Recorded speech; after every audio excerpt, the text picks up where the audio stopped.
ஏன்னா மயிலாடுதுறையில இன்னைக்கு வந்து பல லட்சம் ஏக்கர் நிலம் இன்னைக்கு வந்து பாதிக்கப்பட்டிருக்கு. அதை நேரடியாக பார்த்து நம்ம விவசாய மக்களுக்கு ஆறுதல் சொல்லி அவங்களுடைய ஆறுதல் சொல்லுவதற்கும் இந்த விளைநிலங்கள் எவ்வளவு தூரம் பாதிச்சிருக்குன்றத பார்க்கறதுக்காக தான் இன்னைக்கு நான் நேரடியாக வந்திருக்கிறேன். அதனால இந்த நேரத்தில் உங்ககிட்ட நான் என்ன சொல்லணும்னா, மயிலாடுதுறை மாவட்டத்தில் 18ஆம் தேதி ஒரு நாள் மழை 22 சென்டிமீட்டர் மழை பெஞ்சதுன்னா அதில் அறுவடைக்கு தயாராக இருந்த நிலம் வந்து 66,000 ஹெக்டேர் நிலம் வந்து பாதிக்கப்பட்டிருக்கிறது. 1,50,000 ஏக்கர் வந்து பாதிப்புக்குள்ளாகி 80,000 ஏக்கருக்கு மேல முற்றிலுமாக அழிகின்ற ஒரு சூழ்நிலையை இங்க நம்ம பின்னாடி பாக்குறோம். தரங்கம்பாடி தாலுக்கால 15,000, சீர்காழி தாலுக்கால 12,000, கொள்ளிடம் தாலுக்கால 20,000 ஏக்கர், மயிலாடுதுறை தாலுக்கால 15,000 ஏக்கர், குத்தாலம் தாலுக்கால 12,000 ஏக்கர் பாதிப்படைஞ்சிருக்குங்க. மழை வெள்ளத்தால பாதிக்கப்பட்ட நெற்பயிர்கள் வந்து மயிலாடுதுறை மாவட்டம் சீர்காழி, திருவெண்காடு, பூம்புகார், ஆக்கூர், செம்பனாராயர் கோயில், திருக்கடையூர், மங்கை நல்லூர் ஆகிய பகுதிகளில் மத்திய குழு வந்து 23ஆம் தேதி ஆய்வு செஞ்சாங்க. அது நானும் பார்த்தேன். ஆய்வு செஞ்சுட்டு போனாங்க. அதுக்கான என்ன இது வரைக்கும் பதில் சொல்லியிருக்காங்க. இன்னைக்கு தேதி 2 நாள் ஆயிருக்குது.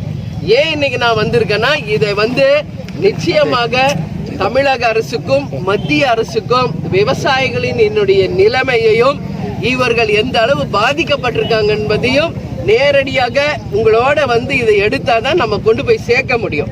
அது மட்டும் இல்லாம மத்திய குழுவிடம் வந்து நம்ம விவசாய மக்கள் கேட்டிருக்காங்க, 22% வந்து ஈரப்பதத்தோடு இருக்கிற நெல்லை வந்து நீங்க கொள்முதல் பண்ணணும்னு கேட்டிருக்காங்க. ஆனா அவங்க வந்து 18% வரைக்கும் தான் வந்து கொள்முதல், அதாவது ஈரப்பதம் 18% வரைக்கும் தான் கொள்முதல் செய்ய முடியும் அப்படின்னு சொல்லிட்டு போயிருக்காங்க.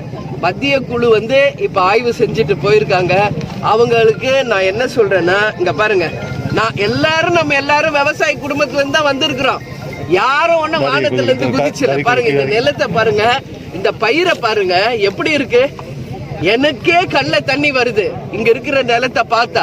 அப்ப இவங்க எல்லாம் விவசாயிங்க. இங்க ஒரு பெரியவருங்க இந்த நிலத்துக்கு சொந்தக்காரரு ஒரு குழந்தைய வளர்க்குற மாதிரி பார்த்து பார்த்து வளர்க்குறாங்க. அந்த நிலம் வந்து பயிர் முத்தி அது கைக்கு கிடைக்கிறப்போ மழை வெள்ளத்தால பாதிச்சு மொத்தமாக அழிஞ்சிருதுன்னா அப்ப அவங்க எங்க போவாங்க? அவங்களுடைய வாழ்வாதாரம் என்ன?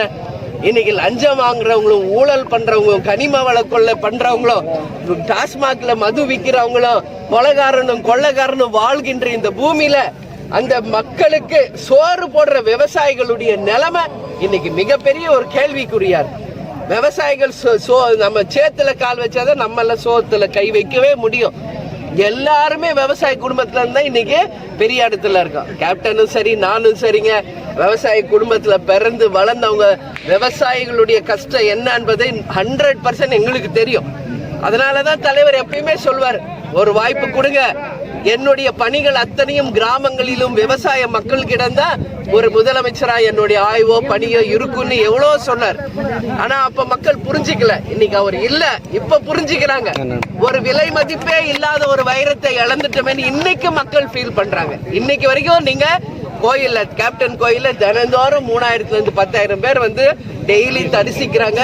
அன்னதானம் நடக்குது. இன்னைக்கு வர அத்தனை பேர் கண்ணீர் விடுறாங்க. ஒரு நல்ல தலைவரை இழந்துட்டோம். மக்களுக்கு நான் கேட்டுக்கிறது ஒண்ணுதான், இந்த வாய்ப்பை பயன்படுத்திக்கங்க. இனி வரப்போற 2026ல இனி இந்த மாதிரி சேதங்கள் விவசாயிகளுக்கு இந்த பாதிப்பு இல்லாத வரைக்கும் ஒரு நல்ல அரசாங்கம் நடக்கணும். நம்ம முதலமைச்சர் எப்ப பார்த்தாலும் சொல்வார், நானும் டெல்டாக்காரன் தான் ஒரு வசனம் பேசிட்டு போயிடுறாரு. அவங்க எல்லாம் வரணும். இன்னைக்கு ஆட்சியில இருக்கிற ஒரு முதலமைச்சரோ அமைச்சர்களோ எம்எல்ஏவோ யாருமே இன்னைக்கு வரைக்கும் வந்து பார்க்கலன்னு விவசாயிகள் என்கிட்ட இப்ப சொல்றாங்க. ஏன் ஆட்சிக்கு வர்றதுக்கு முன்னாடி ஒரு நிலைப்பாடு, வந்த பிறகு ஒரு நிலைப்பாடா? யார் இதெல்லாம் செய்யணும்? ஆட்சியில இருக்கவங்க தான் வந்து செய்யணும். ஏன் இங்கெல்லாம் வந்து இந்த விளை நிலங்கள்லாம் எவ்வளவு பாதிச்சிருக்கு, விவசாயிகள் நிலை என்ன அப்படின்றதெல்லாம் ஏன் ஆய்வு செய்ய மாட்டேங்கிறாங்க? ஏன் அவங்களுக்கு உரிய நிவாரண நிதி தர மாட்டேங்கிறாங்க? இப்ப எல்லா விவசாயிகளோட பேசிட்டு தான் நான் பிரஸ் மீட்டை அட்டென்ட் பண்றேன். அவங்க சொல்றாங்க தெளிவாக, இன்சூரன்ஸ் உடனடியாக பாதிக்கப்பட்ட விவசாயிகளுக்கு தர வேண்டும். ஒரு ஏக்கருக்கு 38,000 ரூபாய் செலவு பண்ணி தான் இந்த நெல் பயிரை அவங்க பயிரிடுறாங்க. குறைஞ்சபட்சம் ஒரு ஏக்கருக்கு ஒரு 30,000 பாதிக்கப்பட்ட விவசாயிகளுக்கு தர வேண்டும். அது மட்டும் இல்லாமல் இந்த பயிர் வந்து 22% ஈரப்பதத்தோடு இருக்கின்ற நெல்லை வந்து அரசாங்கம் கொள்முதல் செய்யணும். இப்படி தொடர்ந்து இப்பதான் பெங்சல் புயல் வந்து போச்சு, எல்லா நிலமும் பாதிச்சிருச்சு. இன்னைக்கு ஒரு 18ஆம் தேதி பெஞ்ச ஒரு மழையில இன்னைக்கு இத்தனை ஏக்கர் இல்ல 1.5 லட்சம் ஏக்கர் வந்து பாதிச்சிருக்கு. அவங்க வந்து இன்னைக்கு அங்க பாதிக்கப்பட்ட மக்கள் மேலேயே வந்து பழிய போடுறாங்க. இன்னைக்கு 3 பேர் வந்து அவங்க பட்டியல் இனத்தை சேர்ந்தவங்க மேலதான் இன்னைக்கு அவங்க தான் செய்தாங்கன்னு சொல்லி அவங்கள அரெஸ்ட் பண்ணி இருக்காங்க. நான் என்ன சொல்றேன், இப்ப அவங்க இனத்துக்கு அவங்க மக்களுக்கு அவங்களே வந்து துரோகம் செய்வாங்களா சொல்லுங்க? அவங்களும் அங்கேயே தான் வாழ்றாங்க. அப்போ அரசாங்கம் வந்து இதை திசை திருப்ப, வேற யாரோ செய்த தவறுகளை திசை திருப்ப செய்கின்ற ஒரு நாடகமா தான் இருக்குங்க இது. அதனால சிபிசிஐடியில சிபிஐ இதை விசாரிச்ச உண்மையில யார் வந்து இந்த பிரச்சனையை உருவாக்குனாங்களோ, உண்மையிலேயே அங்க யார் வந்து இந்த தவறை செய்தார்களோ அவங்கள உண்மையில் கண்டறிஞ்சு அவங்களுக்கு தண்டனை வழங்க வேண்டும் என்பதுதான் தேமுதிகவினுடைய நிலைமை. அது சிபிஐயோ சிபிசிஐடியோ உண்மை நிலை மக்களுக்கு தெரியணும். யார் அதை செஞ்சாங்கன்றதை விட்டுட்டு திசை திருப்ப கூடாது. யார் செய்தார்களோ அவங்களுக்கு உரிய தண்டனையை நிச்சயம் இந்த அரசாங்கம் தரணும், கால தாமதம் இல்லாமல். பெரியார் குறித்து இந்த பெரியார், அம்பேத்கர், பெரிய பெரிய தலைவர்கள் அவங்கெல்லாம், நம்மெல்லாம் அவங்கள பத்தி பேசவே கூடாது.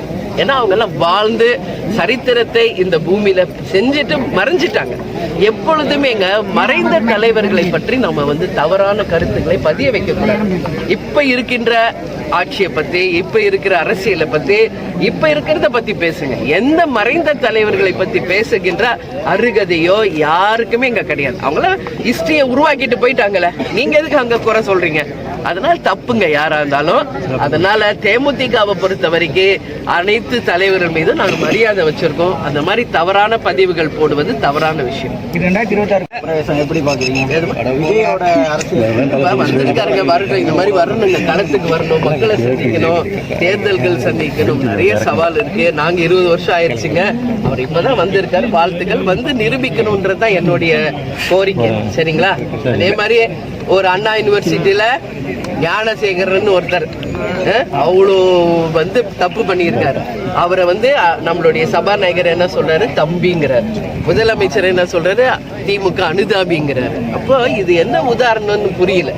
தப்பான ஒரு விஷயங்க நடக்குது, யாராக இருந்தாலும் தப்பு செஞ்சவங்களுக்கு தண்டனை தரணும், அதுல எந்த மாற்று கருத்து இல்லை. இது மாதிரி ஒரு முன்னுதாரணமா இருக்க வேண்டியவங்களே அவங்களை சப்போர்ட்டா பேசுறது வந்து தவறான ஒரு முன்னுதாரணமாக இருக்கு. உண்மையிலே இது மிக மிக வேதனையான ஒரு விஷயம், ரொம்ப ரொம்ப மனசுக்கு பாதிச்ச ஒரு விஷயங்க. இதை பாதிச்சதுனால இப்ப கூட ஐயா அழுதாரு, என்னால தாங்க முடியலாமான்ட்டு. எனக்கே ரொம்ப மனக்கவலையா இருக்கு. ஒவ்வொரு முறையும் இந்த டெல்டால விவசாயிகள் பாதிச்சுட்டு இருக்காங்க. நம்ம எல்லாம் பார்த்தோம் எத்தனை விவசாயிகள் தற்கொலை பண்ணி இறந்தாங்க, எத்தனை பேர் குடும்பம் வாழ்க்கையே இன்னைக்கு கேள்விக்குறியா இருக்குன்னு. அதுதான் நான் சொல்றேன், விவசாய மக்களே தைரியமா இருங்க, நிச்சயமாக உங்களுக்கான ஒரு காலம் வரும். அன்னைக்கு விவசாயிகள் தான் வாழ்ந்ததா ஒரு சரித்திரத்தை நிச்சயம் நம்ம உருவாக்குவோன்றது உங்களுக்கு தைரியம் சொல்றேன். கஷ்டமா தான் இருக்கு, இதை டைஜஸ்ட் பண்ண முடியாது, இருந்தாலும் நான் சொல்றேன். அதே மாதிரி நான் ஒரு நியூஸ் பார்த்தேன் 2 நாளைக்கு முன்னாடி, நாகப்பட்டினத்துல தயாநிதி என்ற ஒரு விவசாயி இது மாதிரி முற்றிலும் அழிந்து போன நிலத்தை பார்த்து மனவேதனையோட 2 நாள் அப்படியே படுத்த படுக்கையா இருந்து இறந்து போயிட்டாரு. அது நிச்சயமா அந்த பயிரை நேசிச்சு ஒரு குழந்தை மாதிரி வளர்க்குற அந்த விவசாயிக்கு தான் அதோட அருமை என்னன்னே தெரியும். அப்போ இப்படி தொடர்ந்து விவசாயிகள் பாதிக்கிற நிலைமை இருந்துச்சுன்னா இது எப்படி? இதை வந்து அரசாங்கம், மத்திய மாநில அரசு 2 பேர்கிட்டயுமே நான் கேட்டுக்கிறேன், உடனடியாக மத்திய குழு வந்து ஆய்வு பண்ணீங்கல்ல, அவங்களுக்கு உரிய நிவாரண தொகையை உடனடியாக மத்திய அரசும் தரணும், மாநில அரசும் தரணும். எப்ப பார்த்தாலும் மாநில அரசு மத்திய அரசு மேலேயே பழிய போட்டுட்டு தப்பிக்கணும்னு நினைக்காதீங்க. இது வந்து உங்களுக்கு வாக்களித்து உங்களை முதலமைச்சரா செய்தது நம்ம மக்கள், நம்ம விவசாயிகள். உங்களுக்கும் கடமை இருக்கு. மத்திய அரசு நிதி கொடுக்கலன்னு சொல்றீங்களே, அதெல்லாம் சாக்கு போக்கு. அப்ப தமிழ்நாட்டின் நிதி எங்க போச்சு? சோறு விளைவிக்கிற விவசாயிக்கே அந்த நிதி போய் சேரலன்னா எதுக்கு அந்த நிதி? இன்னைக்கு உயிர் விட்டாரே நாகப்பட்டினத்துல, அவர் பேர் என்ன? தயாநிதி. அதனால அவங்க குடும்பத்திலே ஏகப்பட்ட நிதிங்க இருக்காங்க. இன்னைக்கு முதலமைச்சர் குடும்பத்துல அவங்க எல்லாம் டெல்டாக்காரன் வெறும் வசனம் பேசக்கூடாது, வரணும், வந்த விவசாயிகள் பக்கம் நிக்கணும்.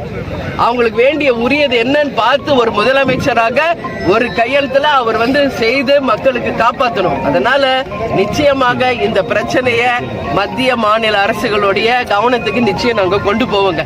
இதுல எந்த மாற்று கருத்துமே கிடையாது. நாளைக்கு கூட 26 என்ன நம்மளுடைய குடியரசு தினம், நாளைக்கு கவர்னர் மாளிகையில அழைப்பு வந்திருக்குது தேமுதிக சார்பாக. நிச்சயமாக இதுக்கான மனுவை கவர்னரிடம் எங்கள் கட்சியை சேர்ந்த நிர்வாகிகள் தர போறோம். சரிங்களா? இப்ப மேலூர்ல ஒரு பாதிப்பு வந்துச்சு, டங்ஸ்டன் வந்து வரப்போகுதுன்னு. அன்னைக்கு நான் போய் மக்கள் கிட்ட அவங்களுக்கு ஆறுதல் சொல்லி கவர்னர்கிட்ட கொண்டு போய் மனு கொடுத்து பிரதமருக்கு அனுப்ப சொன்னோம். உடனடியாக அந்த திட்டம் ரத்து செய்யப்பட்டது. அந்த மாதிரி இங்க நடக்கின்ற விவசாயிகளுடைய கஷ்டத்தை மனுவாக நாளைக்கு கவர்னரிடம் நாளைக்கு எங்களை அழைச்சிருக்காங்க, அங்க தரப்படும். அதே மாதிரி சிஎம் செல்லுக்கும் நாங்க வந்து கண்டிப்பாக கடிதம் அனுப்புவோங்க. இங்க இருக்கிற விவசாயிகளுக்கு உரிய நிதியும் நிவாரணமும் உடனடியா தரணும், கால தாமதமே இல்லாம தரணும். ஏன்னா இது வந்து இதுல வைக்கோலும் யூஸ் ஆகாது, நெற்பயிரும் யூஸ் ஆகாது, எதுவுமே யூஸ் ஆகாது. அப்ப என்ன பண்ண முடியும் மக்கள், இங்க இருக்கிற விவசாயிங்க என்ன பண்ண முடியும்? ரொம்ப மனசு கஷ்டத்தோட தான் நான் இதை பதிய வைக்கிறேன். நிச்சயமாக இவங்களுக்கு ஒரு தீர்வு வரணும்னு சொல்லி இந்த நேரத்தில் நான் கேட்டுக்கிறேன் மத்திய மாநில அரசுகளை. துல்லியமாக தினசரி நடப்பு நிகழ்வுகளையும் கல்வி, விளையாட்டு, அரசியல், வாழ்க்கை முறை, மருத்துவம், தொழில்துறை, சினிமா, பொழுதுபோக்கு போன்ற பல்வேறு நிகழ்ச்சிகளையும் உடனுக்குடன் காண கேப்டன் டிவி மற்றும் கேப்டன் நியூஸ் சமூக வலைத்தள பக்கங்களோடு இணைந்திருங்கள். உங்கள் வணிகத்தை கேப்டன் டிவி மற்றும் கேப்டன் நியூஸில் விளம்பரத்தின் மூலம் மேம்படுத்த விருப்பமா? உடனே கீழே கொடுக்கப்படும் எண்ணிற்கு தொடர்பு கொள்ளுங்கள்.